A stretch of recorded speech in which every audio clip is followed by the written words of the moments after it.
Part 4, you know, this shit's getting ridiculous. So boom, gone up to Corby, looked at the bike for 10 minutes, gone piss, told the guy I'll be back tomorrow to pick up this motorbike. Boom. So these times I still had the R125. I called out one of my older cousins. Man got bare family. Called out one of my older cousins from, I don't know, he's from Walthamstow. I think he lives in Leighton.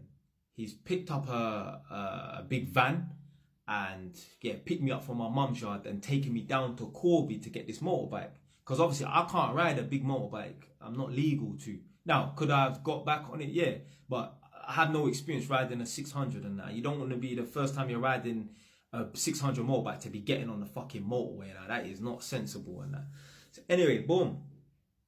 My older cousins picked me up, took me down to Corby and that. We literally was there for 10 minutes, picked up the motorbike and that. Now the problem is, my cousin's big van, he had like what they call a Luton van, I think. There was no fucking tail lift. Luckily, the guy's yard that we went to, this Eastern European guy's house that we went to, he had a fucking, like a ramp. So we was able to push the bike up onto the ramp and put the bike in the back of the van and strap it using like bungee cords and straps and that to secure the bike. But then I'm thinking, right, when we get back to Edmonton, there's no ramp, there's no lift and there's no ramp. I don't have no ramp. So how the hell are we going to get this bike off? It's just two of us, innit? So boom, I thought, right, I'm going to need to get two of my strong brethren. So I called up my brethren Reese, called up my brethren Tyrone, and I said, yo, you two, yeah? My brethren Reese was living in Tottenham, my brethren Tyrone lives on my estate and that. You two meet me at my yard, yeah, at this time roughly, yeah. I need you lot to help me, because them man there gym and them man there strong, innit? So you man to help me lift this bike off the back of this van, off the back of this truck. So anyway, they were there waiting for me, and then boom, we got the bike off now, innit? Yeah, so boom, man secured the bike now. Now I've got two motorbikes. I've got a R6 and I've got a R125. These times it's like September. I put the R6 in the back garden and I never rode the bike. I said to myself, right, I'm going to be strict to myself. I'm not going to ride the bike once. I'm going to leave the bike in the back garden and I'm going to wait until I get my license, and then I'm going to take the bike out officially, like when I'm legit to ride it. What happened? About 2 weeks later, obviously this time I had the vending machine business in Notting Hill. I got a call that there's a problem with the vending machine. They think the vending machine is smoking or it's making like there's like a burning smell. So I've gone down there, checked it out, false alarm. On the way back, I'm riding down Bayswater Road on my R125, the R6 in the back garden. I'm riding down Bayswater Road and there's no traffic in front of me. The road is clear, but there's a lot of traffic going that way, like standstill traffic. I'm riding down the road. The road is wet because it just rained and that. Some guy decides to do a 3-point turn in the road. I've seen him skidded, hit the brake and that, boom, come off the bike, rolled into the car, bam. They thought I was dead for half a second before I got up and that. Anyway, rolled off the bike, ended up getting paid out for the bike and injuries, quote unquote, and that. I remember that was a sticky one though, like, obviously man's rolled off the bike and that, and obviously man's bleeding, that man's cut. The police will come, whatever, they clock like, oh, okay, he's alright or whatever.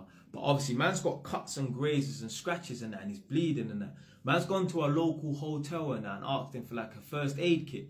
They said they ain't got no first aid kit. I was like, well look, man's bleeding, yeah?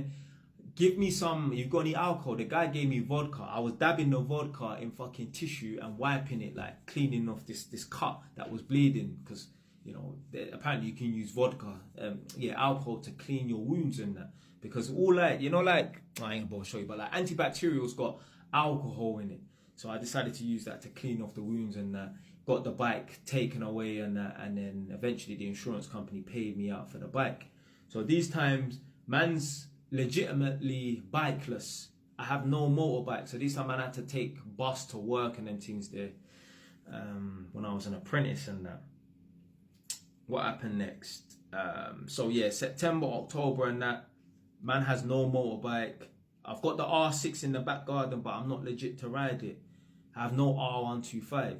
So I booked my bike test and I booked it for the 5th of December, and that was the best day of my life, and I explain why. So with the motorbike test, like I said, I waited until I was 24 years old so I can do the full motorbike license and then ride the R6 rather than doing it when I'm 23, having to wait 2 years, then do the direct access. I ain't got time for that bullshit. Man don't do half licenses. Man don't do this automatic car driving license, yeah? Man do the manual, yeah? Do the full thing, yeah? So boom. So in December, so I booked my motorbike test for December. But if the motorbike test is on the 5th of December, 3 days before that, 2 days before that, you have to do training because they have to teach you how to ride a 600 motorbike. So man's doing the training and that, and yeah, man was obviously getting the hang of it. Obviously, man's a natural on a motorbike, innit? So boom. With my car test, hold on, did I have a car at these times? Yeah, sorry, I did have a car. Yeah. So I wasn't taking the bus into work. I did have a car. What am I talking about? Anyway, with my car test, I passed my car test first time.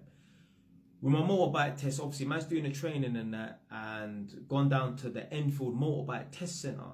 So the Enfield Motorbike Test Centre, they do car driving tests there, and they do motorbike driving tests there, innit?